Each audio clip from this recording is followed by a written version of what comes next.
ಶ್ರೀ ಗುರುಭ್ಯೋ ನಮಃ. ಹರಿಕಥಾಮೃತಸಾರದ 117ನೇ ಭಾಗವನ್ನು ಈಗ ಶ್ರವಣ ಮಾಡಬೇಕು. 21ನೇ ಆವೇಶಾವತಾರ ಸಂಧಿ. ಅದರಲ್ಲಿ ಈಗ 2 ಪದ್ಯಗಳನ್ನು ಕಳೆದ 2 ದಿವಸಗಳಿಂದ ನಾವು ಶ್ರವಣ ಮಾಡಿದ್ವಿ. ಭಗವಂತನ ಅವತಾರಗಳು, ಆತನ ಆವೇಶ ಅವತಾರಗಳು, ಇದನ್ನೆಲ್ಲ ಆ 2 ಪದ್ಯಗಳು ವರ್ಣನೆ ಮಾಡಿವೆ. ಭಾಗವತಕ್ಕನುಸಾರವಾಗಿ ಆ ಭಗವಂತನ ಅವತಾರಗಳನ್ನು ಹೇಗೆ ವರ್ಣನೆ ಮಾಡಿದ್ದಾರೆ ಅಂತನ್ನೋದನ್ನು ಕೂಡ ನಾವು ನೋಡಿದೆವು. ಕಳೆದ ದಿವಸ ಭಾಗವತ ತಾತ್ಪರ್ಯದ ಪುಸ್ತಕ ನನ್ನ ಎದುರಿಗಿತ್ತು. ಹಾಗಾಗಿ ಆ ಭಾಗವತ ತಾತ್ಪರ್ಯ ಯಾವ್ಯಾವ ಅವತಾರಗಳನ್ನು ಹೇಳಿದೆ ಅಷ್ಟನ್ನು ಮಾತ್ರ ಹೇಳಿದ್ದೆ. ಒಂದು 2-4 ಅವತಾರಗಳು ಭಾಗವತಕ್ಕನುಸಾರವಾಗಿ ಹೇಳೋದು ಉಳಿದಿದೆ. ಅದನ್ನು ಅಷ್ಟನ್ನು ಹೇಳಿದರೆ ಆ ಮುಂದಿನ ಪದ್ಯಕ್ಕೆ ಹೋಲಿಕ್ಕೆ ಅನುಕೂಲ ಆಗ್ತದೆ. ಮೀನ, ಕ್ರೋಡ, ನರಹರಿ ಅಂತ ಬಂತು. ವರಾಹ ರೂಪದ ವರ್ಣನೆ ನಿನ್ನೆ ನಾನು ಹೇಳಿರಲಿಲ್ಲ. ಯಾಕಂದ್ರೆ ಅದು ಆ ವರಾಹ ರೂಪದ ವರ್ಣನೆಗೆ ಸಂಬಂಧಪಟ್ಟಂತೆ ತಾತ್ಪರ್ಯ ನಿರ್ಣಯ ಏನನ್ನು ಹೇಳಿಲ್ಲ. ಅದು ಭಾಗವತ ಏನು ಹೇಳಿದೆ ಅಷ್ಟನ್ನು ಮಾತ್ರ ಇವತ್ತು ನೋಡಬೇಕು. ಯತ್ರೋದ್ಗತಃ ಕ್ಷಿತಿತಲೋದ್ಧರಣಾಯ ಬಿಭ್ರತ್ ಕ್ರೌಡೀಂ ತನುಂ, ಅಲ್ಲಿಯೂ ಕ್ರೋಡ ಅಂತಲೇ ಹೆಸರಿದೆ. ಆ ವರಾಹ ರೂಪವನ್ನು ತಾಳಿ ಆತ ಮೇಲೆ ಬಂದು ಈ ಹಿರಣ್ಯಾಕ್ಷನನ್ನು ಸಂಹಾರ ಮಾಡಿದ. ಅಂತರ್ಮಹಾರ್ಣವ ಉಪಾಗಮದಾದಿ ದೈತ್ಯಂ ತಂ ದಂಷ್ಟ್ರಯಾದ್ರಮೇವ ವಜ್ರಧರೋ ದದಾರ. ತನ್ನ ಶರೀರದಿಂದಲೇ ಯಜ್ಞದ ಸಾಮಗ್ರಿಗಳನ್ನೆಲ್ಲ ಸೃಷ್ಟಿ ಮಾಡಿದ. ಹಾಗಾಗಿ ಅವನಿಗೆ ಯಜ್ಞ ವರಾಹ ಅಂತ ಈಗ ಹೆಸರು. ದೊಡ್ಡ ಬೆಟ್ಟ ಪುಡಿಯಾಗಿ ಆತ ಬಿದ್ದ. ಇದು ವರಾಹ ರೂಪ. ಕಪಿಲ ರೂಪದ ವರ್ಣನೆಯನ್ನ ಕಳೆದ ಸಂಧಿಯಲ್ಲಿ ಶ್ರವಣ ಮಾಡಿದ್ವಿ.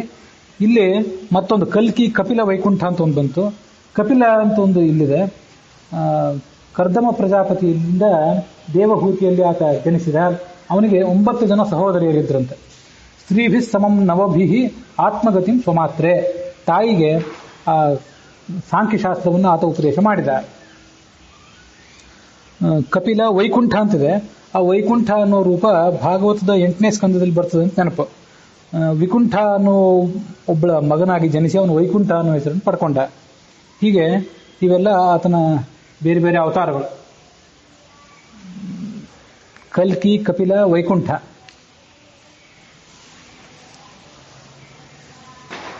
ಈ ವಿಷ್ಣು, ಯಜ್ಞ ಇದನ್ನೆಲ್ಲ ಕಳೆದ ದಿವಸನೇ ಶ್ರವಣ ಮಾಡಿದ್ದೇವೆ. ಇನ್ನು ಮುಂದೆ ಕೂರ್ಮ ಅನ್ನುವ ಒಂದು ರೂಪ, ಮತ್ಸ್ಯ, ಕೂರ್ಮ ಮೊದಲಾದ ರೂಪಗಳು, ಮೀನ ಕೂರ್ಮ ಅಂತ ಹೀಗೆಲ್ಲ ಬಂತು. ಕೂರ್ಮ ರೂಪದ ವರ್ಣನೆ ಇಲ್ಲಿದೆ.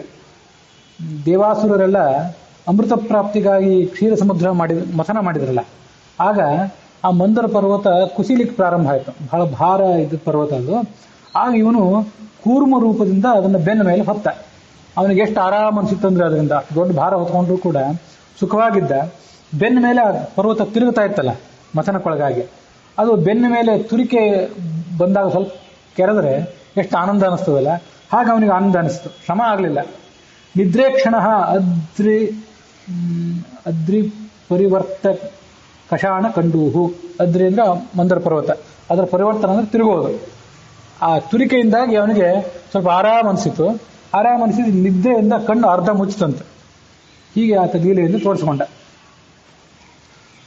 ಮತ್ಸ್ಯ, ಕೂರ್ಮ, ವರಾಹ. ಮತ್ಸ್ಯದಿಲ್ಲೆಲ್ಲಿ ಬಂದಂತೆ ಕಾಣಲಿಲ್ಲ, ಇಲ್ಲಿ ಮತ್ತೆಲ್ಲಾದ್ರೂ ಬಂದಿರಬಹುದು.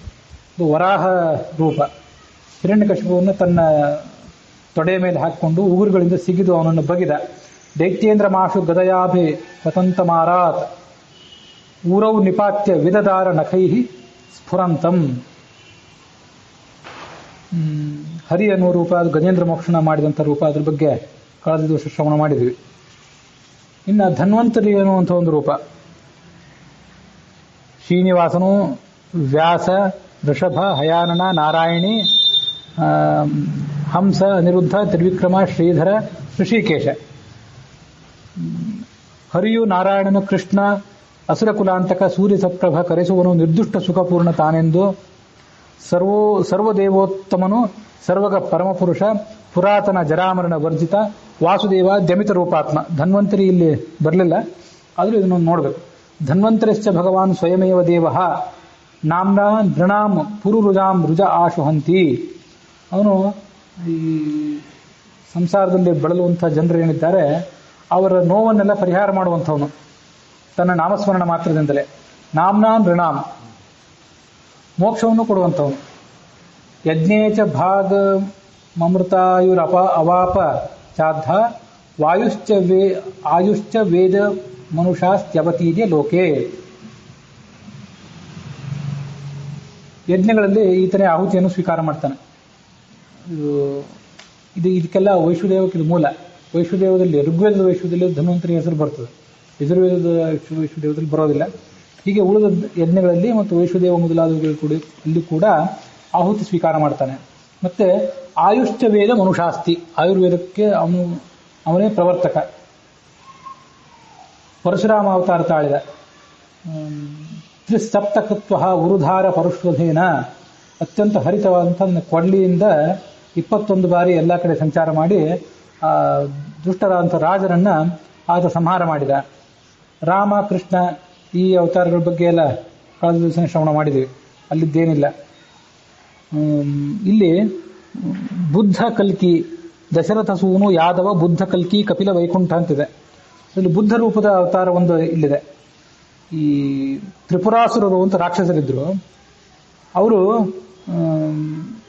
3 ನಗರಗಳನ್ನು ಕಟ್ಟಿಕೊಂಡಿದ್ರು. ನಗರಗಳು ಅಂದ್ರೆ ಒಂದ್ ಕಡೆ ನಿಲ್ಲುವಂತ, ಒಂದ್ ಕಡೆ ಸ್ಥಿರವಾಗಿರುವಂತ ನಗರ ಅಲ್ಲ, ಅವು ವಿಮಾನಗಳಂತ ನಗರಗಳು, ಎಲ್ಲ ಕಡೆ ಸಂಚಾರ ಮಾಡುವಂತ ನಗರಗಳು. ಅದನ್ನ ಏರಿ ಅವರು ಎಲ್ಲ ಕಡೆ ಸಂಚಾರ ಮಾಡ್ತಿದ್ರು. ಆ ತ್ರಿಪುರಾಸುರನನ್ನ ಶಿವ ಸಂಹಾರ ಮಾಡಿದ್ದ, ಅದೆಲ್ಲರಿಗೂ ಗೊತ್ತಿದೆ. ಹಾಗಾಗಿ ಅವನಿಗೆ ತ್ರಿಪುರಾರಿ ಅಂತ ಹೆಸರು.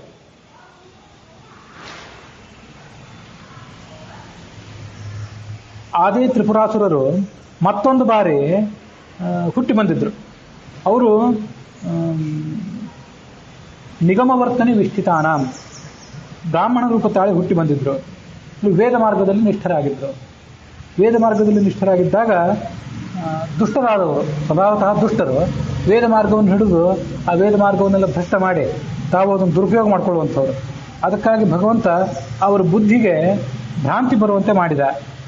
ಬಾಲರೂಪದ ಬೌದ್ಧಾವತಾರ ತಾಳಿದ. ಬಾಲರೂಪದ ಬೌದ್ಧಾವತಾರ ತಾಳಿ ಪಾಷಂಡ ಮತವನ್ನು ಅವರಿಗೆ ಉಪದೇಶ ಮಾಡಿಬಿಟ್ಟ. ಮತಿವಿಮೋಹ ಮತಿ ಪ್ರಲೋಭಂ ವೇಷಂ ವಿಧಾಯ ಯದಭಾಷತ ಔಪಧರ್ಮ್ಯಂ. ಹೀಗೆ ಅವರು ಇವನು ಉಪದೇಶ ಎಲ್ಲ ಕೇಳಿ ಆ ವೈದಿಕ ಧರ್ಮಾಚರಣೆಯೆಲ್ಲ ಬಿಟ್ಟು ಭ್ರಷ್ಟರಾಗಿ ಹೋದರು.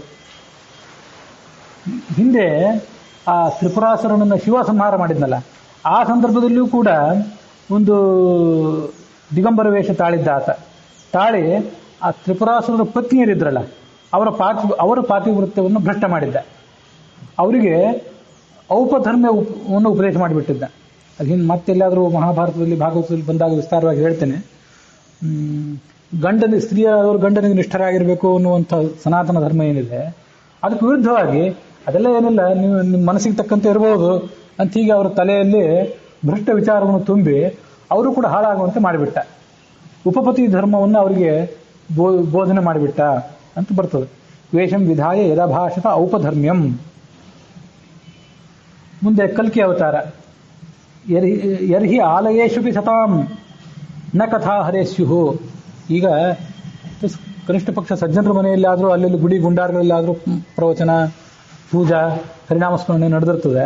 ಕಲಿಯುಗದ ಕೊನೆಯಲ್ಲಿ ಸಜ್ಜನರ ಮನೆಯಲ್ಲಿಯೂ ಕೂಡ ಭಗವಂತನ ಗುಣಗಾನ ನಡೀಲಿಕ್ಕೆ ತೊಂದರೆ ಆಗಿಬಿಟ್ಟಿರ್ತದೆ. ಆಗ ದುಷ್ಟರು ಹೋಗಲಿ, ಜ್ಞಾನಿಗಳಾದಂಥ ಬ್ರಾಹ್ಮಣರು ಕೂಡ ಪಾಷಂಡ ಮತವನ್ನು ಅವಲಂಬಿಸಿ ಬಿಟ್ಟಿರ್ತಾರೆ. ಧರ್ಮದ್ರೋಹಿಗಳಾದವರು ಆಡಳಿತದ ಚುಕ್ಕಾಣಿ ಹಿಡಿದು ಬಿಟ್ಟಿರ್ತಾರೆ. ಪಾಷಂಡಿನೋ ದ್ವಿಜಜನಾಹ ವೃಷಳಾಹ ನೃದೇವಾಹ. ನೃದೇವರು ಅಂದರೆ ಈ ರಾಜರು, ಅವರೆಲ್ಲ ಭ್ರಷ್ಟರಾಗಿರ್ತಾರೆ. ಸ್ವಾಹಾಕಾರ, ಸ್ವಧಾಕಾರ, ವಷಟ್ಕಾರ ಏನೂ ಇರೋದಿಲ್ಲ. ನಯತ್ತ ಶಾಸ್ತಾ ಭವಿಷ್ಯತಿ. ಆಗ ಇವನು ಶಾಸ್ತಾ ಭವಿಷ್ಯತಿ ಕಲೇರ್ ಭಗವಾನ್ ಯುಗಾಂತೆ, ಇವನಲ್ಲಿ ಬಂದು ಆ ಕಲಿಯನ್ನು ನಿಗ್ರಹ ಮಾಡ್ತಾನೆ. ಕಲ್ಕಿಯನ್ನು ರೂಪವನ್ನು ತಾಳಿ. ಹೀಗೆ ಇದೆಲ್ಲ ಭಾಗವತಕ್ಕನುಸಾರವಾಗಷ್ಟೇ. ಈ ಎಲ್ಲ ಅವತಾರಗಳನ್ನು ಕಳೆದ ದಿವಸನೇ ಶ್ರವಣ ಮಾಡಿದ್ದೀವಿ. ಆ ಭಾಗವತಕ್ಕನುಸಾರವಾಗಿ ಇದನ್ನು ನೋಡುವುದಷ್ಟೇ ಇದರದ್ದು ಉದ್ದೇಶ.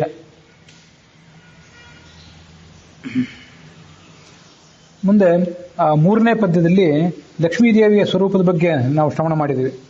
ಪೂರ್ಣಳೆನ್ನಿಪಳು ಸರ್ವಕಾಲದ ಹರಿಕೃಪಾ ಬಲದಿ. 4ನೇ ಪದ್ಯದಲ್ಲಿ ಗುಣತ್ರಯಮಾನಿ, ಗುಣಗಳ ತ್ರಯಮಾನಿ ಶ್ರೀ ಕುಂಭಿಣಿ ಮಹಾದುರ್ಗಾಂಭೃಣಿ ಇತ್ಯಾದಿ ರೂಪದಿಂದ ಜನಕಜ ಕಮಲಾಲಯ ದಕ್ಷಿಣೆಯು ಪದ್ಮ ತ್ರಿಲೋಕೇಶ್ವರಿ ಅಣು ಮಹತ್ತಿನೊಳಿಪ್ಪು ಉಪಮಾರಹಿತಳೆನಿಸುವಳು. ಇದನ್ನು ಕೂಡ ಕಳೆದ ದಿವಸ ಶ್ರವಣ ಮಾಡಿದ್ವಿ.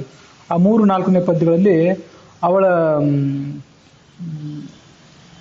ಲಕ್ಷ್ಮೀದೇವಿಯ ವಿವಿಧ ರೂಪಗಳನ್ನು ವರ್ಣನೆ ಮಾಡಿದೆ ಆ 3 ಪದ್ಯಗಳು.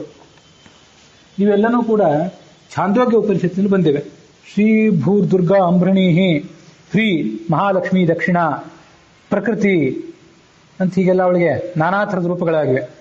ತತಃ ಅನಂತಾಂಶಹೀನಾಚ ಬರಜ್ಞಪ್ತಿ ಸುಖಾದಿಭಿ. ಭಗವಂತನಿಂದ ಆಕೆ ಅನಂತಪಟ್ಟು ಹೀನಳಾಗಿದ್ದಾಳೆ. ಭಗವಂತನಿಗೂ ಅವಳಿಗೂ ಇರುವಂಥ ತಾರತಮ್ಯ ಎಷ್ಟು ಅಂತಂದ್ರೆ, ಆತ ಅನಂತ, ಇವಳು ಬ್ರಹ್ಮವಾಯುಗಳಿಗಿಂತ 1 ಕೋಟಿ ಪಟ್ಟು ಹೆಚ್ಚಷ್ಟೆ.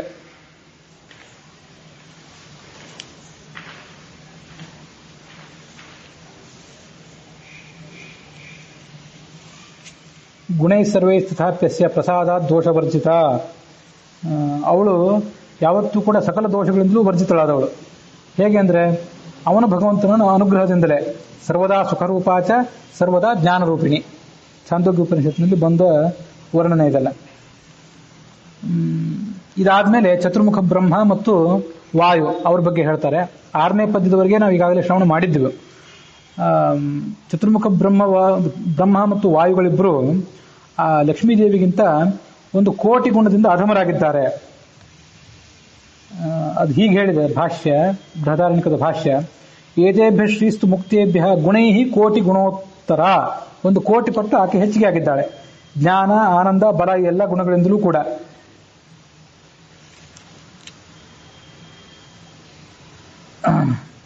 ಅನೇಕ ಜನ ಮುಕ್ತರಿದ್ದಾರೆ. ಆ ಎಲ್ಲಾ ಮುಕ್ತರು ಕೂಡ ಮುಕ್ತಿಗೆ ಹೋಗಿ ತಲುಪಿದ ಮೇಲೂ ಕೂಡ ಪರಸ್ಪರ ಭಿನ್ನರಾಗಿರ್ತಾರೆ. ಆದರೆ ಪರಮಾತ್ಮನ ಜೊತೆಗೇನೆ ಆ ಸುಖವನ್ನೆಲ್ಲ ಅನುಭವಿಸ್ತಾರೆ. ತೇತು ಭಿನ್ನಾಹ ಹರೇಹ ನಿತ್ಯಂ ಶ್ರಿಯೋನ್ಯೇಭ್ಯ ತಥೈವ ಚ ಆವಿಷ್ಟೋ ವಿಷ್ಣುರೇತೇಷು ನ ವಿಷ್ಣು ತತ್ಸ್ವರೂಪಕಃ. ಅವರೊಳಗೆ ಭಗವಂತನ ಆವೇಶ ಇರ್ತದೆ ಹೊರತು ಅವರೇ ಭಗವಂತನಿಂದ ಅಭಿನ್ನರು ಅಂತ ಅನುಸಂಧಾನ ಮಾಡಬಾರ್ದು. ಇವರು ಭಗವಂತನಿಗೆ ಅತ್ಯಂತ ಪ್ರಿಯರು. ಜೀವಕೋಟಿಯಲ್ಲಿ ಸಾಧನೆ ಮಾಡಿ ಸಂಸಾರವನ್ನು ದಾಟಿ ಮುಕ್ತರಾಗಬೇಕಾದವರು ಗುಂಪೇನಿದೆಯಲ್ಲ, ಅದರಲ್ಲಿ ಚತುರ್ಮುಖ ಬ್ರಹ್ಮನೇ ಭಗವಂತನಿಗೆ ಅತ್ಯಂತ ಪ್ರಿಯ. ಲಕ್ಷ್ಮೀದೇವಿ ಭಗವಂತನಿಗೆ ಅತ್ಯಂತ ಪ್ರಿಯಳು. ಆದರೆ ಅವಳು ಸಾಧಕಳಲ್ಲ, ಸಾಧನೆ ಮಾಡಿ ಮುಕ್ತಿಗೆ ಹೋದವಳಲ್ಲ. ಅನಾದಿ ಕಾಲದಿಂದಲೂ ಆಕೆ ನಿತ್ಯ ಮುಕ್ತಳು. ಭಗವಂತನಿಗೆ ಅತ್ಯಂತ ಪ್ರಿಯರಾದ್ರಿಂದ ಅವರಿಗೆ ಅಧ್ಯರ್ಧರು ಅಂತ ಹೀಗೆ ಹೆಸರು ಕರೀತಾರೆ. ವಿಷ್ಣೋರತಿ ಪ್ರಿಯತ್ವಾತ್ತೇ ಹಿ ಅಧ್ಯರ್ಧಾ ಇತಿ ಚೋದಿತಾ. ವಿಷ್ಣೋ ಪ್ರಿಯತ್ವೇ ತದ್ಭಕ್ತೋ ತಜ್ಞಾನೇ ಚ ಶ್ರಿಯಸ್ತುತೆ ಮುಕ್ತಾ ಅಪ್ಯವರ ನಿತ್ಯಂ ಸರ್ವೇ ಕೋಟಿ ಗುಣೇನ ಚ. ಎಲ್ಲಾ ಬ್ರಹ್ಮರು ಕೂಡ ಲಕ್ಷ್ಮಿಗಿಂತ ಕೋಟಿ ಪಾಲು ಕೆಳಗಿದ್ದಾರೆ, ಕೋಟಿ ಪಾಲು ನ್ಯೂನರಾಗಿದ್ದಾರೆ.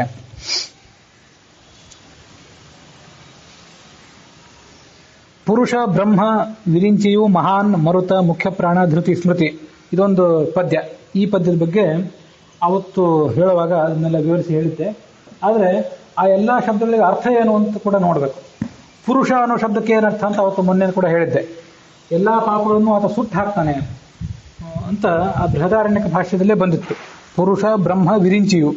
ಬ್ರಹ್ಮ ಅಂದ್ರೆ ಚತುರ್ಮುಖ ಬ್ರಹ್ಮ, ಅದೆಲ್ಲರಿಗೂ ಗೊತ್ತಿದ್ದೇ ಇದೆ. ವಿರಿಂಚಿ ಅನ್ನೋ ಶಬ್ದನೂ ಕೂಡ ಅವನಿಗಿದೆ.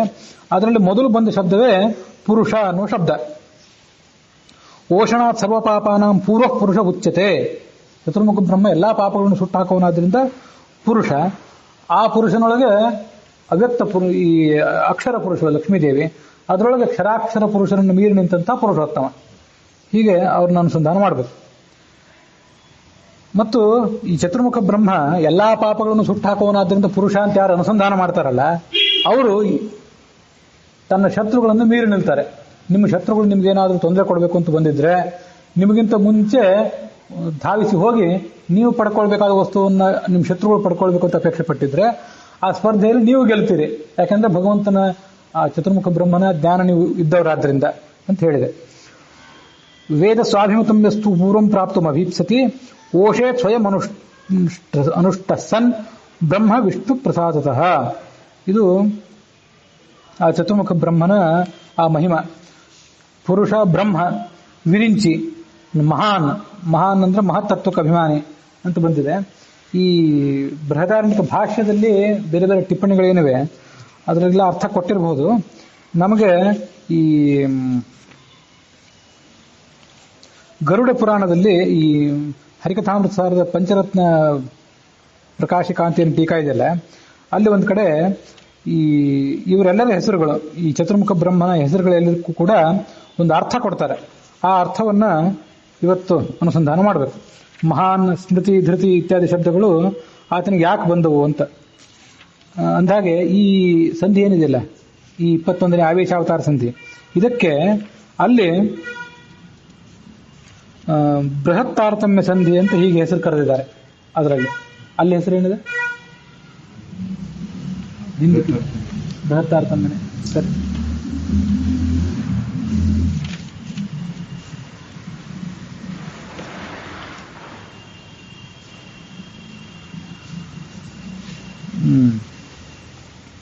ಗರುಡ ಪುರಾಣದ ಬ್ರಹ್ಮಕಾಂಡದ 16ನೇ ಅಧ್ಯಾಯದಲ್ಲಿ ಆ ಶ್ಲೋಕಗಳನ್ನ ಹೇಳ್ತಾರೆ. ಅದಕ್ಕನುಸಾರವಾಗಿ ಆ ಶಬ್ದಗಳನ್ನೆಲ್ಲ ನಾವು ಅನುಸಂಧಾನ ಮಾಡಬೇಕು. ನಾರಾಯಣಾತ್ ಸಮುತ್ಪನ್ನ ಮಾಯಾಯಾಂಚ ಖಗೇಶ್ವರ ಸಯೇವ ಪುರುಷೋ ನಾಮ ವಿರಿಂಚಿ ಸಂಪ್ರಕೀರ್ತಿತ. ಭಗವಂತ ವಾಸುದೇವ ರೂಪವನ್ನು ತಾಳಿ ಲಕ್ಷ್ಮೀದೇವಿ ಮಾಯಾನು ರೂಪವನ್ನು ತಾಳಿದಾಗ ಅಲ್ಲಿ ಚತುರ್ಮುಖ ಬ್ರಹ್ಮ ಹುಟ್ಟಿದ. ಅವನಿಗೆ ಪುರುಷ ಅಂತ ಹೆಸರು. ಆಮೇಲೆ ಅನಿರುದ್ಧ ರೂಪಿಯಾದ ಭಗವಂತನಿಂದ ಶಾಂತಿ ಅನ್ನುವ ಹೆಸರುಳ್ಳಂತಹ ಲಕ್ಷ್ಮೀದೇವಿಯಲ್ಲಿ ಹುಟ್ಟಿದ. ಆಗ ಮಹತ್ ಅನ್ನುವ ಹೆಸರನ್ನ ಆತ ಪಡ್ಕೊಂಡ. ತದಾ ಮಹಾ ವಿರಿಂಚೇತ್ರಿ ಸಂಜ್ಞಾಮಾಪ ಖಗೇಶ್ವರ.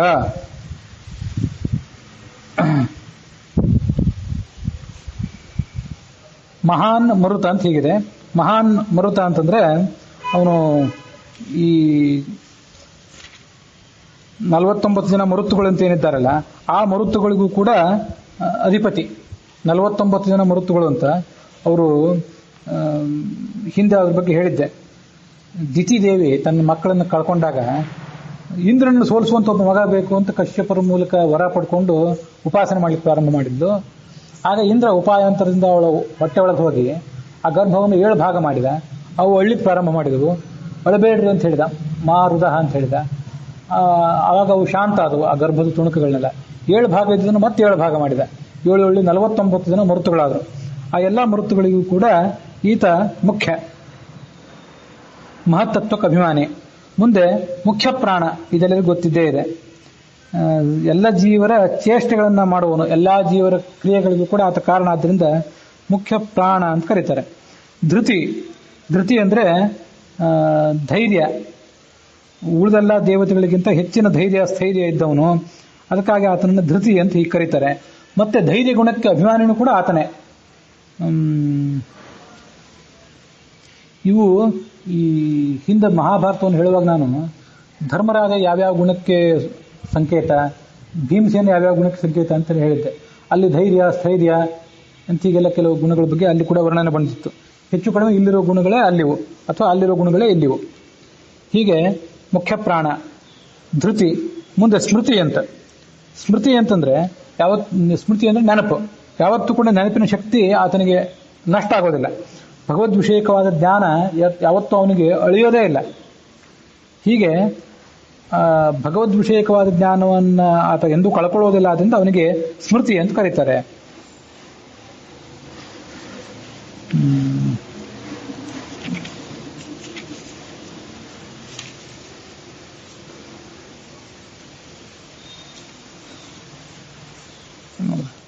ಲೋಕಚೇಷ್ಟ ಪ್ರದತ್ವಾತ್ಸ ಸ್ಮೃತಿ ರೂಪ.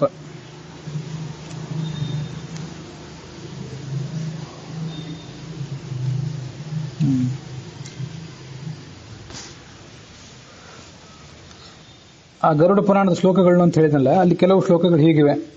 ವಾಯೋರೂಪಾನ್ ಪ್ರವಕ್ಷೇಹಂ ಪಕ್ಷೀಂದ್ರ ಶೃಣು ಸತ್ತಮ. ಇವು ವಾಯುವಿನ ರೂಪಗಳು ಮತ್ತು ವಾಯುವಿನ ಹೆಸರುಗಳು. ಹಾಗೆ ಚತುರ್ಮುಖ ಬ್ರಹ್ಮನ ಹೆಸರುಗಳು ಬಹುತೇಕ ಎಲ್ಲ ಒಂದೇ ಇರ್ತವೆ, ಇಬ್ಬರು ಕೂಡ ಸಮಾನರಾದ್ರಿಂದ. ಪದವಿ ದೃಷ್ಟಿಯಿಂದ ಈಗಾಗಲೇ ಚತುರ್ಮುಖ ಬ್ರಹ್ಮನ ಪದವಿಗೆ ಹೋದವನಾದ್ರಿಂದ ಅವನೊಂದು ಸ್ವಲ್ಪ ಜ್ಯೇಷ್ಠ, ರುಜುಗಣದ ಮುಖ್ಯಸ್ಥ. ಇಲ್ಲದೇ ಇದ್ರೆ ಇಬ್ರು ಕೂಡ ಸಮಾನರು. ಇಲ್ಲಿ ಧೃತಿ ಅಂತ ಬಂತಲ್ಲ, ಅದಕ್ಕೆ ಹೀಗೆ ತಿಳ್ಕೊಳ್ಬೇಕು.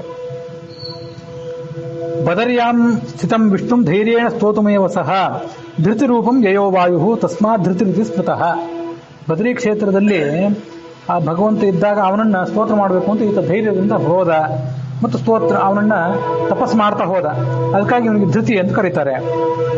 ಮತ್ತು ಜ್ಞಾನಿಗಳಾದಂತಹ ಭಾಗವತರು ಏನಿರ್ತಾರಲ್ಲ, ಅವರಲ್ಲಿ ಧೈರ್ಯದ ರೂಪದಲ್ಲಿ ಈತ ಇರ್ತಾನೆ, ಅದಕ್ಕಾಗಿ ಕೂಡ ಆತ ಧೃತಿ. ಯೋಗ್ಯಾನಾಂ ಹರಿಭಕ್ತಾನಾಂ ಧೃತಿ ರೂಪೇಣ ಸಂಸ್ಥಿತ ಅಥೋ ಹೃದಯ ಸ್ಥಿತೋ ವಾಯು ಅಥೋಸು ಧೃತಿ ಸಂಜ್ಞಕಃ. ಹೀಗಾಗಿ ಅವನಿಗೆ ಧೃತಿ ಅಂತ ಹೆಸರು. ಮತ್ತು ಎಲ್ಲರ ಹೃದಯದಲ್ಲಿ ಇದ್ದು ಭಗವಂತನನ್ನು ನಿತ್ಯ ಸ್ಮರಣೆ ಮಾಡ್ತಿರ್ತಾನೆ. ಸರ್ವೇಶಾಂಚ ಹೃದಯ ಸ್ಥಿತ್ವ ಸ್ಮರ್ಯತೆ ಸರ್ವದಾ ಹರಿಂ.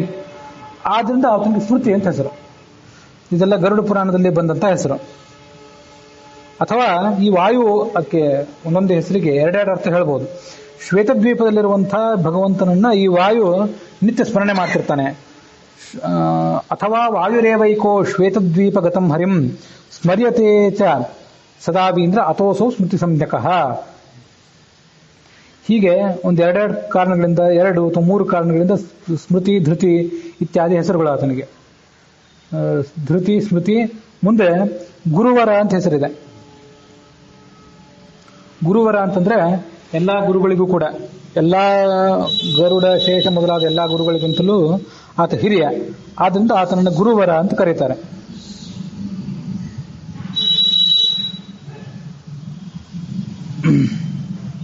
ಗುರುವರ. ಮಹಾಧ್ಯಾತ ಅಂತ ಈಗ ಒಂದು ಹೆಸರಿದೆ. ಮಹಾಧ್ಯಾತ ಅಂತಂದ್ರೆ ಭಗವಂತನನ್ನ ಯಾವಾಗಲೂ ಧ್ಯಾನ ಮಾಡುವಂತವನು. ಆ ಹೆಸರುಗಳು ಇಲ್ಲಿ ಹಿಂದೆ ಮುಂದೆ ಹರಡಿ ಹೋಗಿವೆ.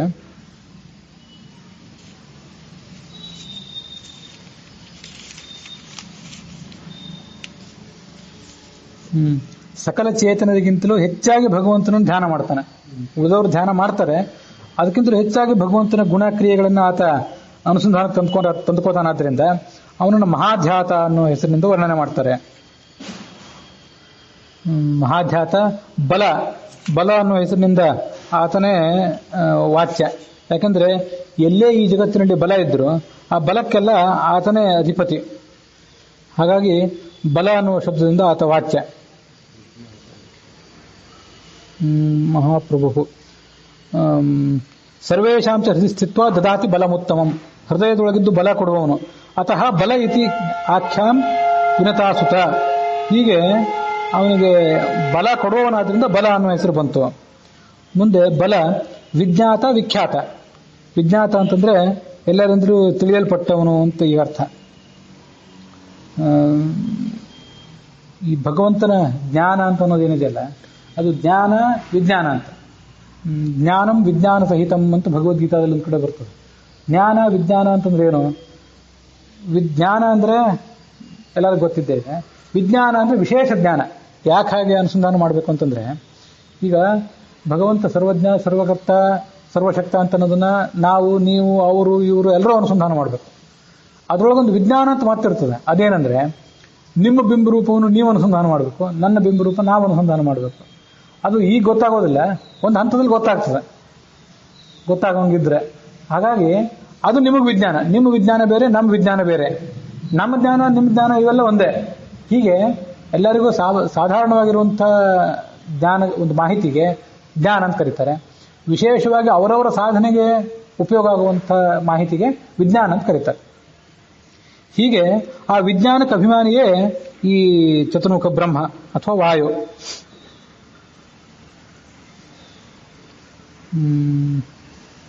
ವಿಜ್ಞಾನ. ಮುಂದೆ ವಿಖ್ಯಾತ ಅಂತ. ಚತುರ್ದಶ ಲೋಕದಲ್ಲಿಯೂ ಕೂಡ ಆತ ವಿಖ್ಯಾತನಾದವನು. ಭಗವಂತನ ಮತ್ತು ಲಕ್ಷ್ಮೀದೇವಿಯ ಬಳಿಕ ಎಲ್ಲಾ ವೇದಗಳಿಂದಲೂ ವಾಚ್ಯನಾದವನು. ಅದಕ್ಕಾಗಿ ಆತನಿಗೆ ವಿಖ್ಯಾತ. ವಿಖ್ಯಾತ ಅಂದ್ರೆ ಹೆಸರಿದ್ದವನು ಅಂತ ಅರ್ಥ.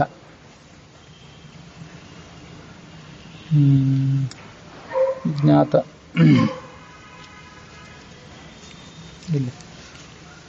ಗರಳ ಹುಕ್, ಅದು ಮೊನ್ನೆ ದಿವಸ ಹೇಳಿದೆ. ಕ್ಷೀರ ಸಮುದ್ರದಲ್ಲಿ ಹಲಾಹಲ ವಿಷ ಹುಟ್ಟಿದಾಗ ಅದನ್ನು ಆತ ಪಾನ ಮಾಡಿದ. ಭವರೋಗ ಭೇಷಜ, ಸಂಸಾರ ಅನ್ನುವಂಥ ರೋಗಕ್ಕೆ ಆತನೇ ಒಂದು ಔಷಧ ಇದ್ದಂತೆ. ಸ್ವರ ವರ್ಣ ವೇದಸ್ಥ. ಉದಾತ್ತಾದಿ ಸ್ವರಗಳು, ವರ್ಣಗಳು, ಸ್ವರಗಳು ಮತ್ತು ವ್ಯಂಜನಗಳು, ಇವೆಲ್ಲ ವರ್ಣಗಳಿಗೆ ಮತ್ತು ವಾಕ್ಯಗಳಿಗೆ, ಈ ಎಲ್ಲ ವೇದಕ್ಕೂ ಕೂಡ ಆತ ಅಧಿಪತಿಯಾದವನು, ವೇದಾಭಿಮಾನಿಯಾದವನು. ಜೀವೇಶ್ವರ, ಎಲ್ಲ ಜೀವರಿಗೂ ಕೂಡ ಆತ ಹಿರಿಯ ಪ್ರಜೆ. ವಿಭೀಷಣ, ದುಷ್ಟರಾದಂಥ ಶತ್ರುಗಳನ್ನ ಆತ ಹೆದರಿಸಿ ಓಡಿಸ್ತಾನೆ. ಹಾಗಾಗಿ ಆತನಿಗೆ ವಿಭೀಷಣ ಅಂತ ಹೆಸರು. ವಿಶ್ವಚೇಷ್ಟಕ ಅಂದ್ರು ಪ್ರಾಣ ಅಂದ್ರು ಒಂದೇ ಅರ್ಥ, ಶಬ್ದಗಳು ಬೇರೆ ಬೇರೆ ಅಷ್ಟೇ. ಚೇಷ್ಟೆಯನ್ನು ಮಾಡುವಂಥವನು ಅಂತ ಅರ್ಥ. ವೀತ ಭಯ, ಯಾವ ಕಾಲದಲ್ಲೂ ಕೂಡ ಆತನಿಗೆ ಭಯ ಅಂತ ಅನ್ನೋದೇ ಇಲ್ಲ. ಅವನ ನಾಮಸ್ಮರಣದಿಂದ ನಮಗೆ ಭಯ ಹೋಗ್ತದೆ ಹೊರತು ಅವನಿಗೆ ಭಯ ಎಂದೂ ಇಲ್ಲ. ಅದನ್ನ ಈ ಬೃಹದಾರಣ್ಯಕ ಭಾಷ್ಯ ಒಂದ್ ಕಡೆ ಹೇಳ್ತದೆ. ಸೋ ಬಿಭೇತ್ ತಸ್ಮಾದ್ ಏಕಾಕಿ ಬಿಭೇತಿ ಸ ಸಹಾಯಮೀಕ್ಷಾಂಚಕ್ರೆ ಎನ್ ಮದನ್ಯನ್ನಾಸ್ತಿ ಕಸ್ಮಾನ್ನು ಬಿಭೇಮೀತಿ ತಥೇವಾಸ್ಯ ಭಯಂ ವೀಯಾಯ ಕಸ್ಮಾದ್ಯ ಅಭೈಷ್ಯತ್ ದ್ವಿತೀಯಾದ್ವೈ ಭಯಂ ಭವತಿ. ಬ್ರಹ್ಮ ಏಕಾಂಗಿಯಾಗಿದ್ದಂತೆ, ಚತುರ್ಮುಖ ಪರಮಾತ್ಮನಿಂದ ಹುಟ್ಟಿದ್ಮೇಲೆ ಆತ ಹೆದರಿದ ಅಂತ. ಈಗ ಹೆದರಿದ ಅಂತ ಕೇಳ್ರಿ, ಅದಕ್ಕೆ ಅರ್ಥ ಏನು ಅಂತ ಇಲ್ಲಿ ಮುಂದೆ ಬರ್ತದೆ. ಹೆದರಿದ ಆ ಬ್ರಹ್ಮ ಮೊದಲು ಹೆದರಿದ್ನಲ್ಲ, ಹಾಗಾಗಿ ಇವತ್ತು ಕೂಡ ಜಗತ್ತಲ್ಲಿ ಏಕಾಂಗಿಯಾಗಿದ್ದವರೆಲ್ಲ ಹೆದರ್ತಾರೆ. ಹಿಂದೆ ಇಂಥದೇ ಒಂದು ಸಂಗತಿ ಬಂದಿತ್ತು. ಆ ಏಕಾಂಗಿಯಾಗಿದ್ದರಿಂದ ಅವನಿಗೆ ಸುಖ ಇರಲಿಲ್ಲ. ನನಗೊಬ್ಬ ಹೆಂಡತಿ ಇದ್ರೆ ಬಹಳ ಸುಖ ಆಗಿತ್ತಲ್ಲ ಅಂತ ಆತ ಆಲೋಚನೆ ಮಾಡಿದ. ತನ್ನ ಶರೀರವನ್ನು ಎರಡಾಗಿ ಮಾಡಿಕೊಂಡು ಸರಸ್ವತಿಯನ್ನು ಹುಟ್ಟಿಸಿದ. ಆಮೇಲೆ ಆತ ಸುಖಿಯಾಗಿದ್ದ ಅಂತ ಛಾಂದೋಗ್ಯೋ ಬೃಹದಾರಣ್ಯಕದಲ್ಲೂ ಎಲ್ಲೋ ಒಂದು ಕಡೆ ಬಂದಿತ್ತು. ಹಾಗಾಗಿ ಇವತ್ತು ಕೂಡ ಸಂಸಾರದಲ್ಲಿಯೂ ಏಕಾಂಗಿ ಆದವರು ಏಕಾಂಗಿತನದಿಂದ ಸುಖ ಪಡ್ಕೊಳ್ಳಿಕ್ಕೆ ಅವರಿಗೆ ಸಾಮರ್ಥ್ಯ ಇರೋದಿಲ್ಲ. ಒಬ್ರು ಯಾರು ತಮಗೆ ಜೊತೆಗಾತಿ ಬೇಕು ಅಂತ ಅಪೇಕ್ಷೆ ಪಡ್ತಾರೆ. ಅಲ್ಲಿ ಬಂದಿತ್ತು ಅಂಥದ್ದೇ ಇದೊಂದು. ಏಕಾಂಗಿ ಆದವ್ರಿಗೆ ಇವತ್ತು ಕೂಡ ಭಯನೇ. ಆಮೇಲೆ ಮುಂದೆ ಅವನು ವಿಚಾರ ಮಾಡಿದಂತೆ, ಎನ್ ಮದನ್ನೆನ್ನಾಸ್ತಿ ಕಸ್ಮಾನ್ನು ಬಿಭೇಮಿ, ನನಗೆ ವಿರೋಧಿ ಯಾರೂ ಇಲ್ವೇ ಇಲ್ಲಲ್ಲ, ಹಾಗಾಗಿ ನಾನು ಯಾಕೆ ಹೆದರ್ಬೇಕು? ನನ್ನನ್ನು ಮನಸ್ಸೋರು ಯಾರು ಇದ್ರೆ ಭಯ ಪಡಬೇಕು, ಯಾಕೆ ಹೆದರ್ಬೇಕು? ಹಾಗಾಗಿ ಭಯಂ ವಿಯಾಯ ತಥೇವಾಸ್ಯ ಭಯಂ ವಿಯಾಯ, ಭಯ ಹೊರಟೋಯ್ತು. ಕಸ್ಮಾದ್ಧಿ ಅಭೈಷ್ಯತ್, ಯಾಕೆಂದ್ರೆ ದ್ವಿತೀಯಾದ್ವೈ ಭಯಂ ಭವತಿ. ನಮಗೆ ಪ್ರತಿಸ್ಪರ್ಧಿಗಳು ಯಾರಾದರೂ ಇದ್ದರೆ ಅವ್ರು ನಮ್ಗೆ ಏನಾದ್ರು ತೊಂದರೆ ಮಾಡ್ತಾರೆ ಅಂತಿದ್ರೆ ಭಯ, ಇಲ್ಲದೇ ಇದ್ರೆ ಯಾಕೆ ನಾನು ಭಯ ಪಡಬೇಕು? ಇದೆಲ್ಲ ಹೀಗೆ ಆಲೋಚನೆ ಮಾಡ್ರಿ ಅಂತ ಅವ್ನು ನಮಗೆ ತೋರಿಸಿಕೊಟ್ಟದ್ದು. ವಸ್ತುತಃ ಅವನಿಗೆ ಭಯ ಇಲ್ಲ. ನಿಮ್ಮ ಜೊತೆ ಪರಮಾತ್ಮ ಇದ್ದಾಗ ನೀವ್ಯಾಕೆ ಭಯ ಪಡ್ತೀರಿ ಅಂತ ತೋರಿಸಿಕೊಟ್ಟದ್ದು ಅಷ್ಟೇ ಅದು. ಅದಕ್ಕಾಗಿ ವೀತ ಭಯ ಅಂತ ಹೇಳಿದರು. ಭಾಷ್ಯ ಏನ್ ಹೇಳಿದೆ? ತಸ್ಯತ್ವೇಕಸ್ಯ ಸಹಸಾ ಯತೋಭಿ ಸಮಜಾಯತ ತಸ್ಮಾದದ್ಯಾಪಿ ಚೈಕಸ್ಯ ನಿರ್ವಿವೇಕ ಭಯಂ ಭವೇತ್. ನಿರ್ವಿವೇಕ ಭಯಂ, ಭಯ ಆಗ್ತದೆ ಹೌದು ಎಲ್ಲರಿಗೂ, ಆದರೆ ನಿರ್ವಿವೇಕ ಅದು, ಆ ಭಯಕ್ಕೆ ಅರ್ಥವೇ ಇಲ್ಲ. ಬಂದಿರ್ತಾರೆ ಜನ, ನಮಗೆ ಮನೋ ನೆಮ್ಮದಿ ಇಲ್ಲ, ನಮಗೆ ಬಹಳ ತ್ರಾಸಾಗ್ತದೆ ಅಂತ ಜನ ಬಂದಿರ್ತಾರೆ. ಅದೆಲ್ಲ ಭಯದೊಂದು ಬೇರೆ ಬೇರೆ ರೂಪ. ಸಂಸಾರ ಅಂತಂದ್ರೆ ದೊಡ್ಡ ಭಯ.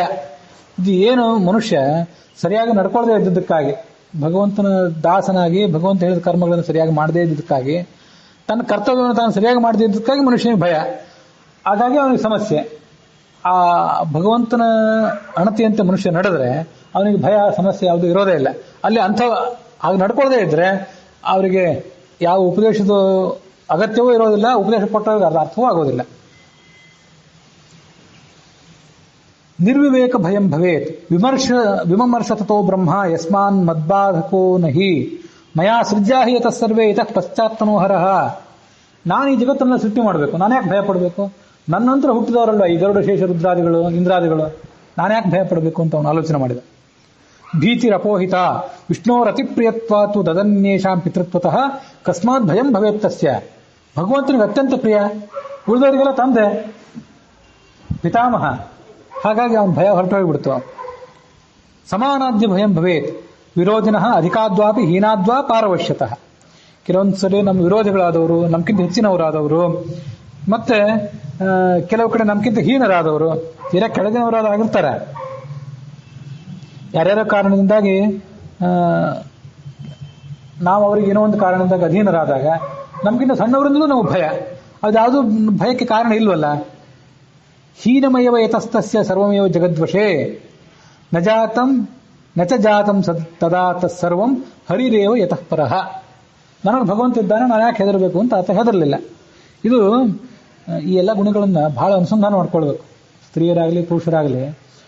ಬುದ್ಧಿರ್ಬಲಂ ಯಶೋಧೈರ್ಯಂ ಅಜಾಡ್ಯಂ ವಾಕ್ಪಟುತ್ವಂ ಯಶೋಧೈರ್ಯಂ ನಿರ್ಭಯತ್ವಂ ಅರೋಗತ ಅಜಾಡ್ಯಂ ವಾಕ್ಪಟುತ್ವಂ ಚ ಹನುಮತ್ ಸ್ಮರಣಾತ್ಮವೇ. ನಾವು ಈಗೊಂದು 20-25 ವರ್ಷದಿಂದ, ನಾವಿನ್ನು 15-16 ವರ್ಷದವರಿದ್ದಾಗ ಆಶುಭಾಷಣ ಸ್ಪರ್ಧಾ ಇರ್ತಿತ್ತು. ಆಶುಭಾಷಣ ಸ್ಪರ್ಧಾ ಅಂದ್ರೆ ಒಂದು ಬಾಕ್ಸ್ ನಲ್ಲಿ ಒಂದು ಚೀಟಿಗಳನ್ನ ಹಾಕಿರ್ತಾರೆ. ಆ ಚೀಟಿ ಎತ್ತಬೇಕು ಅಲ್ಲಿ ಹೋಗಿ ನಾವು. ಅದ್ರಲ್ಲಿ ಯಾವ ಚೀಟಿ ಬರ್ತದೋ ಹನುಮಂತನ ಬಗ್ಗೆ ಬಂದ್ರೆ ಹನುಮಂತನ ಬಗ್ಗೆ ಮಾತಾಡಬೇಕು, ಮತ್ತಾರೋ ಬಗ್ಗೆ ಬಂದ್ರೆ ಕಾಳಿದಾಸನ ಬಗ್ಗೆ ಬಂದ್ರೆ ಕಾಳಿದಾಸನ ಬಗ್ಗೆ ಮಾತಾಡಬೇಕು. ಅವಾಗ ಹಿಂದೊಂದ್ಸರಿ ಹನುಮಂತನ ಬಗ್ಗೆ ಮಾತಾಡುವ ಒಂದು ಸಂದರ್ಭ ಬಂದಿತ್ತು ನನಗೆ. ಅದೇನು ಹನುಮಂತನ ಬಗ್ಗೆ ಮಾತಾಡುವ ಅಂತಂದ್ರೆ, ಹನುಮಂತನಿಗೆ ಭಯ ಇರಲಿಲ್ಲ, ಅವನು ಏಕಾಂಗಿಯಾಗಿ ಲಂಕಾ ಎಲ್ಲ ದಾಹ ಮಾಡಿದ. ಅದು ರಾಮಾಯಣದ ಕಥಾ ಆಯಿತು. ಇದು ಉಪನಿಷತ್ತಿನ ಕಥಾ. ಇದು ಆವಾಗ ಗೊತ್ತಿರಲಿಲ್ಲ ಉಪನಿಷತ್ತಿನ ಕಥಾ. ನಾವು ನಮಗಿಂತ ಮೇಲಿನವರೇನಿರ್ತಾರಲ್ಲ ಅವ್ರ ಗುಣಗಳನ್ನು ಹೀಗೆ ಅನುಸಂಧಾನ ಮಾಡ್ತಾ ಹೋದರೆ ನಮಗೆ ಸಂಸಾರದಲ್ಲಿ ಬಂದಿರುವಂಥ ಭಯ ಪರಿಹಾರ ಆಗ್ತದೆ. ಆ ಭಯ ಪರಿಹಾರ ಆಗ್ತದೆ ಅನ್ನೋ ಕಾರಣಕ್ಕಾಗಿ ಇಂಥ ಗುಣಗಳನ್ನು ಅವರಲ್ಲಿ ಅನುಸಂಧಾನ ಮಾಡಬೇಕು. ಅವ್ರು ನಮಗೆ ಬಿಂಬರೇಣಿಪರು ಸ್ವೋತ್ತಮರು. ಹಾಗಾಗಿ ಆ ಬಿಂಬರಲ್ಲಿದ್ದ ಗುಣಗಳು ನಮ್ಮಲ್ಲಿ ಬರಬೇಕು. ನಮಗೂ ಆ ಶಕ್ತಿ ಇದೆ. ಆ ಬ್ರಹ್ಮ ಹೇಗೆ ವಿಚಾರ ಮಾಡಿದ್ನೋ ಹಾಗೆ ನಾವು ಕೂಡ ವಿಚಾರ ಮಾಡಬೇಕು. ಒಬ್ಬೊಬ್ಬರಿಗೆ ಒಂದೊಂದು ಭಯ. ಒಬ್ಬೊಬ್ಬರಿಗೆ ತಮ್ಮ ಪ್ರತಿಪಕ್ಷದವರಿಂದ ಭಯ, ಮತ್ತೊಬ್ಬರಿಗೆ ತಮ್ಮ ಆಡಳಿತ ಪಕ್ಷದಲ್ಲಿದ್ದವರಿಂದಲೇ ಭಯ, ಗಂಡನಿಂದ ಭಯ ಕೆಲವರಿಗೆ, ಹೆಂಡತಿಯಿಂದ ಭಯ ಇನ್ನು ಕೆಲವರಿಗೆ, ಶತ್ರುಗಳಿಂದಲೇ ಭಯ ಬರ್ತದಂತಿಲ್ಲ, ನಮ್ಮೊಳಗೆ ಭಯ ಬರ್ಬೋದು. ಏನೂ ಇಲ್ಲದಿದ್ರೆ ಸಂಸಾರದ ಭಯ, ನಿಷ್ಕಾರಣವಾದ ಭಯ. ಆತ್ಮಹತ್ಯೆ ಮಾಡ್ಕೊಂಡು ಬಿಡ್ತೀನೇನೋ, ನಾನು ಇದಕ್ಕಿದ್ದಂಗೆ ಈ ಮೇಲಿನ ಛತ್ತು ಕುಸಿದು ಬೀಳ್ತದೇನೋ ಅಂತ ಭಯ. ಇಂಥವೆಲ್ಲ ವಿಚಿತ್ರ ಸ್ವಭಾವದವರು ಭಯಗಳು ಒಬ್ಬೊಬ್ಬರಿಗೊಂದು ಆಗ್ತಿರ್ತವೆ. ಇದೆಲ್ಲದಕ್ಕೂ ಕೂಡ ಈ ಉಪನಿಷತ್ತಿನ ವಾಕ್ಯನ ಪರಿಹಾರಕ. ನಾನು ಬೇಕಾದಷ್ಟು ನೋಡಿದ್ದೇನೆ, ನನ್ನ ಸಮೀಪದಲ್ಲಿದ್ದವ್ರನ್ನು ನೋಡಿದ್ದೇನೆ, ದೂರದಲ್ಲಿದ್ದವ್ರನ್ನು ನೋಡಿದ್ದೇನೆ. ಕಳ್ಳರು ಬಂದು ಬಿಡ್ತಾರೆ ಅಂತ ಭಯ. ಎಷ್ಟು ಬಾರಿ ಕಳ್ಳರು ಬರ್ಲಿಕ್ಕೆ ಸಾಧ್ಯ? ಕಳ್ಳತನ ಜಗತ್ತಿನಲ್ಲಿ ಆಗೋದಿಲ್ಲ ಅಂತಲ್ಲ, ಆದರೆ ನಾವು ಭಯ ಪಟ್ಟಾಗೆಲ್ಲ ಕಳ್ಳರು ಎಷ್ಟು ಬಾರಿ ಬರ್ಲಿಕ್ಕೆ ಸಾಧ್ಯ? ನಮಗೆ ಈ ಧನವನ್ನು ಕಾಪಾಡಬೇಕು ಅಂತ ಒಂದು ಕಾಳಜಿ, ಅದರಿಂದ ಭಯ. ಭಗವಂತನ ಜ್ಞಾನವೇ ನಾವು ಒಂದು ಸಂಪತ್ತಾದರೆ ಅದನ್ನು ಯಾರು ಕದಿಯುವವರು? ಬ್ರಹ್ಮ ಹಾಗೆ ತಾನು ಆಲೋಚನೆ ಮಾಡಿ, ಅವನು ಆಲೋಚನೆ ಮಾಡಿದರೆ, ಅವನು ಮಾನಸಿಕ ದೈಹಿಕ ಚೇಷ್ಟಾ ಮಾಡಿದರೆ ಅವನು ಬಿಂಬರಾದಂತ ನಾವು ಕೂಡ ಹಾಗೆ ಚೇಷ್ಟಾ ಮಾಡಬಲ್ಲೆವು, ಹಾಗೆ ಆಲೋಚನೆ ಮಾಡಬಲ್ಲೆವು ಅಂತನ್ನೋದನ್ನು ಆತ ತೋರಿಸಿದ. ಹೀಗೆ ಅವನ ವೀತ ಭಯತ್ವವನ್ನ ಅನುಸಂಧಾನ ಮಾಡ್ಕೊಳ್ಬೇಕು. ಸಂಸಾರ ಇದು ಬರೇ ಐಹಿಕ ವಿಷಯಗಳಿಂದ ಮಾತ್ರ ಅಲ್ಲ, ನಮಗೆ ಪ್ರಾಕ್ತನ ಕರ್ಮದ ಭಯ ಕೆಲವರಿಗೆ.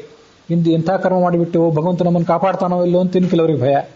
ಭಗವಂತನ ಹೇಗೆ ಉಪಾಸನೆ ಮಾಡಬೇಕು, ಧರ್ಮ ಕರ್ಮ ಶಾಸ್ತ್ರ ನಮ್ಗೆ ಗೊತ್ತಿಲ್ಲ ಅಂತ ಮತ್ತೆ ಕೆಲವರಿಗೆ ಭಯ.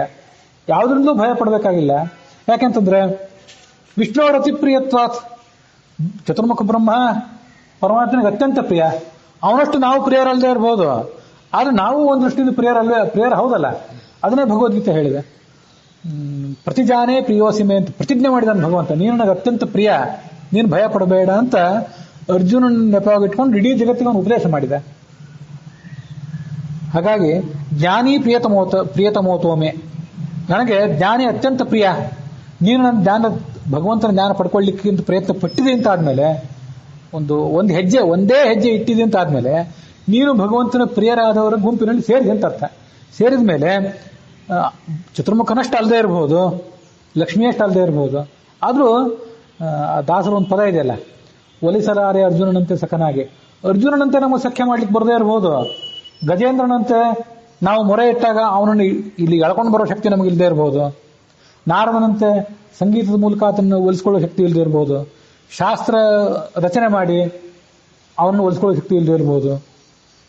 ಮುಕ್ತರ ಇವತ್ತು ಬೆಳಿಗ್ಗೆ ಇಲ್ಲೋ ಒಂದು ಗ್ರಂಥ ಓದ್ತಿದ್ದೆ. ಮುಕ್ತರಾದವರು ಒಂದು ಭಗವಂತನನ್ನು ಕಾಣುವ ದೃಷ್ಟಿಯಲ್ಲಿ ಸಾಧನೆ ಮಾಡುವವರಲ್ಲಿ ನಾನಾ ಹಂತದವರು ಇರ್ತಾರಂತ. ಎಲ್ಲರೂ ಕೂಡ ಶಾಸ್ತ್ರಾಧ್ಯಯನ ಮಾಡಬೇಕಾಗಿಲ್ಲ, ಎಲ್ಲರೂ ಶಾಸ್ತ್ರ ಪ್ರವಚನ ಮಾಡಬೇಕಾಗಿಲ್ಲ. ಕೆಲವರು ತಿಳ್ಕೊಂಡ್ರೆ ಸಾಕು, ಕೆಲವರು ಕೇವಲ ತಿಳ್ಕೊಂಡ್ರೆ ಸಾಕು. ಅಲ್ಲಿ ವೇದದ ಮೂಲಕ ನೇರವಾಗಿ ತಿಳ್ಕೋಬೇಕಾಗಿಲ್ಲ. ಇನ್ಯಾರೋ ಹೇಳಿದ್ದನ್ನು ನೀವು ಮತ್ತೊಬ್ರು ತಿಳ್ಕೊಂಡ್ರೆ ಆಯ್ತು. ಮತ್ತೆ ಕೆಲವರು ನೀವು ಇನ್ನೊಬ್ರು ಹೇಳಿದ್ರೆ ಉಪಯೋಗ ಇಲ್ಲ, ನೀವು ಸ್ವಂತ ಓದ್ಬೇಕಾದ್ರೆ ನಿಮ್ಮ ಶಕ್ತಿ ಹೆಚ್ಚಿಂದು, ನಿಮ್ಮ ಯೋಗ್ಯತೆ ಹೆಚ್ಚಿಂದು, ನೀವು ಸ್ವಂತ ಓದ್ರಿ ಅಂತಾನೆ ಭಗವಂತ. ಅವಾಗ ನೀವು ಬರೀ ಕೇಳಿದ್ರೆ ಉಪಯೋಗ ಆಗೋದಿಲ್ಲ, ನೀವು ಸ್ವಂತ ಓದ್ಬೇಕಾಗ್ತದೆ. ಮತ್ತೆ ಕೆಲವರಿಗೆ ನೀವು ಬರೀ ಓದಿದ್ರೆ ಉಪಯೋಗ ಆಗೋದಿಲ್ಲ, ಇನ್ನೊಬ್ರಿಗೆ ಹೇಳ್ರಿ ಅಂತಾನೆ. ನೀವೇನಲ್ಲಿ ಓದಿದ್ದನ್ನು ಹೇಳ್ರಿ ಅಂತಾನೆ. ಮತ್ತೆ ಕೆಲವರಿಗೆ ವ್ಯಾಖ್ಯಾನ ಟಿಪ್ಪಣಿ ಓದಿದ್ರಲ್ಲ ಅಷ್ಟು ಮಾತ್ರ ಸಾಕಾಗೋದಿಲ್ಲ, ನಿಮ್ಮ ಸ್ವಂತ ಅರ್ಥ ಅಲ್ಲಿ ತಿಳಿತದೆ. ನಾವು ಬಾಯಿ ಬಿಟ್ಟು ಹೇಳಿದ ಕೆಲವು ಅಲ್ಲಿದೆ, ಅದನ್ನು ನೀವು ಕಂಡುಕೊಂಡು ಹೊಸ ಅರ್ಥ ಹೇಳ್ರಿ ಜನರಿಗೆ ಅಂತ ಕೆಲವರು ಅಂತಾರೆ. ಯಸ್ಯ ದೇವೇ ಪರಾಭಕ್ತಿ ಯಥಾ ದೇವೇ ತಥಾ ಗುರು ತಸ್ಯೈತೆ ಕಥಿತಾಶ್ಯರ್ಥಾ ಪ್ರಕಾಶಂತೆ ಮಹಾತ್ಮನಃ ಅಂತ ಅನುವ್ಯಾಖ್ಯಾನದಲ್ಲಿ ಬಂದ ಮಾತು ಅಂತ ನೆನಪು. ಯಸ್ಯ ದೇವೇ ಪರಾಭಕ್ತಿ, ಭಗವಂತನ ಬಗ್ಗೆ ವಿಶೇಷ ಭಕ್ತಿ ಇರಬೇಕು. ಯಥಾ ದೇವೇ ತಥಾ ಗುರು, ಭಗವಂತನ ಬಗ್ಗೆ ಭಕ್ತಿ ಇದ್ದಂತೆ ಗುರು ಪರಂಪರಾದಲ್ಲೂ ನಾವು ಭಕ್ತಿ ಬೇಕು. ಹಾಗಿದ್ರೆ ತಸ್ಯೈತೆ ಕಥಿತಾಶ್ಯರ್ಥಾ, ಟಿಪ್ಪಣಿಯಲ್ಲಿ ಇಲ್ಲದೇ ಇರೋ ಅರ್ಥ ಅವನಿಗೆ ಹೊಳಿತದೆ. ಪ್ರಕಾಶಂತೆ ಮಹಾತ್ಮನಃ, ಅವನಿಗೆ ಆ ವಿಶೇಷವಾದಂತಹ ಅರ್ಥಗಳನ್ನೆಲ್ಲ ಅನುಸಂಧಾನ ಮಾಡಿಕೊಳ್ಳುವಂತ ಶಕ್ತಿ ಬರ್ತದೆ. ಅವನು ಆ ಜ್ಞಾನಿಗಳ ಪರಂಪರೆಯಲ್ಲಿ ಜ್ಯೇಷ್ಠನಾಗಿರ್ತಾನೆ ಅಂತ ಭಗವದ್ಗೀತಾನು ಕೂಡ 18ನೇ ಅಧ್ಯಾಯದಲ್ಲಿ ಅವನು ವರ್ಣನೆ ಮಾಡಿದೆ. ನಿನಗೆ ಯಾವುದು ಸಾಧ್ಯವೋ ಅದನ್ನು ಮಾಡು ಅಂತೂ ಬಿಡಬೇಕಾಗಿಲ್ಲ. ಅವರಷ್ಟು ನಮಗೆ ಮಾಡ್ಲಿಕ್ಕೆ ಆಗಲಿಲ್ಲ ಅಂತಂದ್ರೆ ತೊಂದರೆ ಇಲ್ಲ, ನಿಮಗೆ ಎಷ್ಟು ಸಾಧ್ಯವೋ ಅಷ್ಟನ್ನು ಮಾಡಬೇಕು.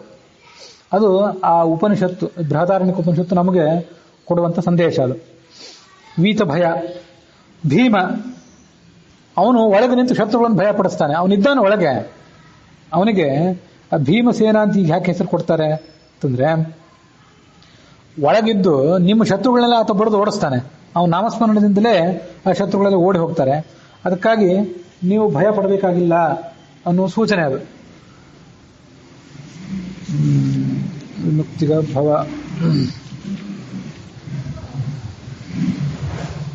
ಸ್ಥಿತಿ ಸುಮ್ನಿಕ ಮೇಧ ಅಂತ ಕೂಡ ಕರೀತಾರೆ. ಅದು ಮುಂದೆಲ್ಲೂ ಬರೋದಿದೆ. ಸರ್ವೇಶಾಂ ಚ ಹೃದಯ ಸ್ಥಿತ್ವ ಜ್ಞಾನಂ ವಿಷ್ಣೋರುದೀರ್ಣಾತ್ ಅಥೋ ಮೇಧೇತ್ತಿ ನಾಮಾಭೂತ್ ವಾಯುರೇವನ ಸಂಶಯ. ಅವನಿಗೆ ಮೇಧ ಅಂತ ಕೂಡ ಹೆಸರು. ಭಾರಿ ಮೇಧಾವಿ ಅವನು ಅಂತ ಅಂತಿರ್ತಾರೆ. ಮೇಧ ಅಂದ್ರೆ ಒಳ್ಳೆ ಬುದ್ಧಿವಂತ, ಚೆನ್ನಾಗಿ ಓದ್ತಾನೆ ಅದಲ್ಲ, ಇವನು ಭಾರಿ ಮೇಧಾವಿ. ಮೇಧಾವಿ ಅಂದ್ರೆ ವಿಶೇಷ ಬುದ್ಧಿಶಕ್ತಿ ಇದ್ದವರಿಗೆ ಮೇಧಾವಿ ಅಂತ ಕರಿತಿರ್ತಾರೆ. ಅಂಥ ಮೇಧಾನು ಕೂಡ ಅವನೇ. ಅವನಿಂದ ನಮ್ಗೆ ಆ ಮೇಧ ಬರಬೇಕು. ಹೀಗೆ ವಿಭೀಷಣ, ವಿಶ್ವಚೇಷ್ಟಕ, ವೀತಭಯ, ಭೀಮ ಇವು ಅವನ ಹೆಸರುಗಳು. ಅಲ್ಲಿಗೆ ಈ ಆವೇಶಾವತಾರ ಸಂಧಿ ಅಂತ 21ನೇ ಸಂಧಿ ಏನಿದೆ ಅದರ 6ನೇ ಪದ್ಯ, ಒಟ್ಟಾರೆ ಪದ್ಯಗಳಲ್ಲಿ 615ನೇ ಪದ್ಯ, ಅದು ಇಲ್ಲಿಗೆ ಸಮಾಪ್ತಿಯನ್ನು ಕಂಡಿದೆ.